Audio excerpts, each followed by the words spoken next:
That's right. We're going to review The Exorcism. I checked it out and I had, I might be different here. Seriously, I might be different here, but I didn't hate it. I didn't hate it. I think I understand why it was so hated. That Pope's Exorcist was horrible. It is the quintessential bad exorcism film. And then like the next big exorcism movie to come out was amazing. It's actually one of the best exorcism movies since The Exorcist. We don't have a lot of great exorcism movies.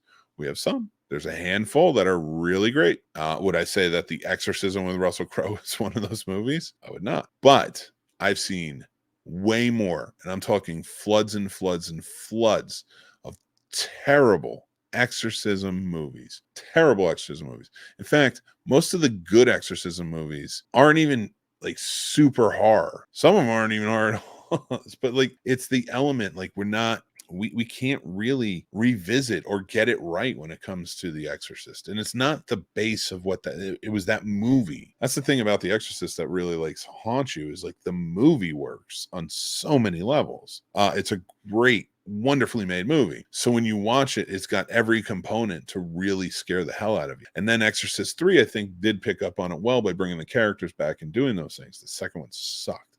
But Locust, Jesus. All right, get back on track.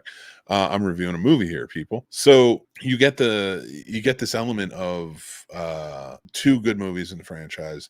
It wasn't really respected, the third one, back in the day, and it came far after. It came years and years after the original, of course. But again, I'm not saying there aren't good. I just said there's a handful of really good exorcism movies, but there's some truly terrible ones. Now, let's talk about The Exorcism. I think The Exorcism is getting some hate. First off, it's Russell Crowe in another Exorcist movie, right? And just coming off the heels of the Pope's Exorcist, which wasn't great. So you have that working against you. Then on top of it, and everything looks similar, like the marketing for it and such. So they really seem like they're trying to nab that, like Russell Crowe in another Exorcism movie, and then calling it, of course, The Exorcism. But going into this, I'm like, I have no faith. Like there's more bad than there's good, in my opinion. But when it comes to this movie, I watched it and it kept me intrigued all the way up until the end. Once it's like this slow draw movie with little dumb jump cuts, but they weren't overly terrible jump cuts. Like I can name a lot of movies that are in similar vein that did not do it right. Most recently, I'll say Tarot didn't do any of it right, jump cut wise or anything like that. So to see this, I didn't mind the jump cuts too much, especially considering like there's a gravitas to Russell Crowe being there. He doesn't do a great job in this movie, but he doesn't do a terrible job either. And nobody around him does. It's very eerie feeling. If it had better jump scares and a much better wrap up, like I don't know what the hell went off on this. I understand that you needed an exorcism, but I don't even know if they followed the rules. So overall, would I ever watch this again? No, not at all. But would I call it an absolutely terrible movie? No, I would not call it an absolutely terrible movie. A few people watching. Tim is supposed to be going to yoga, but I don't know what he's doing. Outside of zombie movies, exorcism movies might be the ones where the worst films are made. Yeah, because people don't even get it. Like you have this idea in the exorcism movies that the exorcists are these big heroes. They didn't win in the first one. Nobody won. The girl survived, but nobody won. Like the demon won, really, kind of. Well, not really, but like eventually. It's an odd scenario, but like we have this idea of like we treat and the only one who's ever really got it right where it's like the heroes doing exorcisms was Constantine, in my opinion, which to me was a horror action movie, but I wouldn't straight up call it a horror movie. They did great in the movie, and I'm looking forward to it, and I would love to see a sequel, but you know.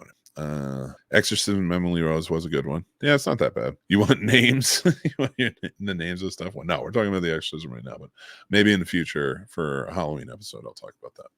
Snobtober is coming up. So, but yeah, when it came to The Exorcism, I thought it was pretty good until that ending, and it is like the last like 15 minutes or so where just the action ramps up. What's his name? Adam Goldberg's in this, and he plays a real dickhead. He's just a piece of shit throughout the entire thing. Not a good character at all. I like Adam Goldberg. Don't get me wrong. I'm not putting him down, but just a real piece of character. Like he's a guy who's poking an alcoholic and a drug addict who's trying to recover into like almost like start drinking again. Like, so there were elements to it, like, but I get why. Like, I don't think it's a bad thing to do, but I get why his character was doing it in the movie and where it came from. So like, it was still an interesting aspect of it. What he was trying to tap into. It's just such a deceiving way to do it. And disgusting for sure. Yeah. And so my rating for this, and Paul gave a rating for it too, so I'm gonna share that with you guys as well. Paul gave it a half a star. I gave it a 2. This does not fall in the worst of the worst type of exorcism movies for me. I think this is actually a pretty good exorcism movie before, if you don't count the actual exorcism. It had like a very dry, slow burn sort of feel. And then again, it amps up into like, we're going to make this ours. Like somebody did a rewrite the night before. It just felt weird. But yeah, no, overall though, check it out. I don't want to say nobody should check it out, but I didn't love it. Maybe watch the first half and then go watch The Pope's Exorcist. Who knows?